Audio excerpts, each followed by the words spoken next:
Hi, ഇന്ന് ഞങ്ങളുടെ മറ്റൊരു വീഡിയോയിലേക്ക് എല്ലാവർക്കും സ്വാഗതം. അപ്പോൾ ഈ മീൻ ഏതാണെന്നറിയാമല്ലോ എല്ലാവർക്കും. നമ്മുടെ പുഴമീനാണ് കൈതക്കോര.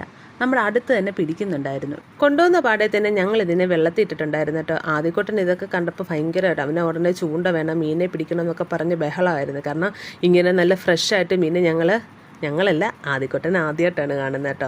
നമ്മൾ ഇതിന് മുമ്പും ഒക്കെ ഇത് ചെയ്തിട്ടുള്ളതാണ്. പിന്നെ ഇതിനെ കൊല്ലുക എന്നുള്ളതായിരുന്നു പിന്നുള്ള ഒരു റിസ്ക് ഉള്ള കാര്യം. എന്തായാലും ഞാനും അമ്മയും കൂടെ ഈ ടാസ്ക് അങ്ങ് ഏറ്റെടുത്തു. കാരണം അച്ഛൻ കൊണ്ടുവന്നതാണെങ്കിലും അച്ഛൻ ഈ ഭാഗത്തോട്ടങ്ങ് അടുക്കത്തേ ഇല്ല.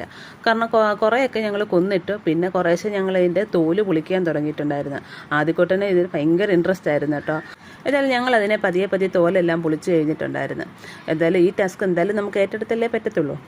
പിന്നെ ഞങ്ങൾ ഇതിനെ നന്നായിട്ട് വെട്ടി കഴുകി, കുറേ വെള്ളത്തിൽ കഴുകിയിട്ടുണ്ടായിരുന്നു. കഴുകിയ ശേഷം നമ്മൾ നല്ല മുളകിട്ട് നല്ല കറി വെക്കാനായിട്ട് ഞാനെല്ലാം റെഡിയാക്കിയിട്ടുണ്ടായിരുന്നു. ഇഞ്ചി വെളുത്തുള്ളി പേസ്റ്റ്, പിന്നെ ആവശ്യത്തിലുള്ള മുളക് പൊടി, മല്ലിപ്പൊടി, കുരുമുളക് പൊടി, മഞ്ഞൾപ്പൊടി, ഉലുവ ഇതെല്ലാം കൂടെ മിക്സ് ചെയ്ത് ചാറാക്കിയ ശേഷം അത് തിളയായപ്പോഴത്തേക്ക് നമ്മൾ ഈ എടുത്തു വെച്ചിരിക്കുന്ന മീൻ കഷ്ണങ്ങളെല്ലാം നമ്മൾ അതിലേക്ക് മിക്സ് ചെയ്തിട്ടുണ്ടായിരുന്നു. ആവശ്യത്തിനുള്ള ഉപ്പും. മീൻകറി ഒന്ന് തിളച്ച ശേഷം കുറച്ചുകൂടെ നമ്മൾ കുരുമുളക് പൊടി ഒന്ന് ആഡ് ചെയ്യുന്നുണ്ട്. പുഴമീൻ എപ്പോഴും കുരുമുളക് പൊടി ആഡ് ചെയ്തെങ്കിലേ അതിന് അതിൻ്റേതായ ടേസ്റ്റ് വരത്തുള്ളൂ.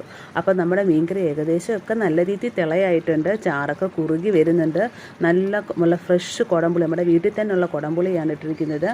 അപ്പോൾ എന്തായാലും നമ്മുടെ മീൻകറി ഏകദേശം റെഡി ആയിട്ടുണ്ട്. മീൻകറി വാങ്ങി വെക്കുന്നതിന് മുമ്പ് നമ്മളിത് 2 കറിവേപ്പിലയും കൂടി ഇട്ട് വെക്കുന്നുണ്ട്. അപ്പം തുറക്കുമ്പോഴത്തേക്ക് നല്ല മണമായിരിക്കും കേട്ടോ. അപ്പം നല്ല ചൂട് ചോറും നല്ല തിളച്ച് വറ്റിയ നമ്മുടെ ഈ മുളകിട്ട മീൻകറി എന്നാ മണമാണെന്നറിയാവോ? കറിവേപ്പിലയുടെ ആ കുരുമുളകിൻ്റെ ഒക്കെ. പിന്നെ മീൻ വറുത്തിട്ടുണ്ടായിരുന്നു, അത് പിന്നെ പയറുമെഴുക്ക് വരട്ടി, മോര്, ഇതെല്ലാം കൂടി ഇട്ടൊരു പിടി പിടിച്ചുകൊണ്ടുള്ള എന്നാ ടേസ്റ്റിനറി. ഇതാണ് മീൻകറി. അപ്പോൾ ഞങ്ങളുടെ ഈ വീഡിയോ ഇഷ്ടമായിട്ടുണ്ടെങ്കിൽ ഞങ്ങളെ ഒന്ന് സപ്പോർട്ട് ചെയ്തേക്കണേ. Okay, by.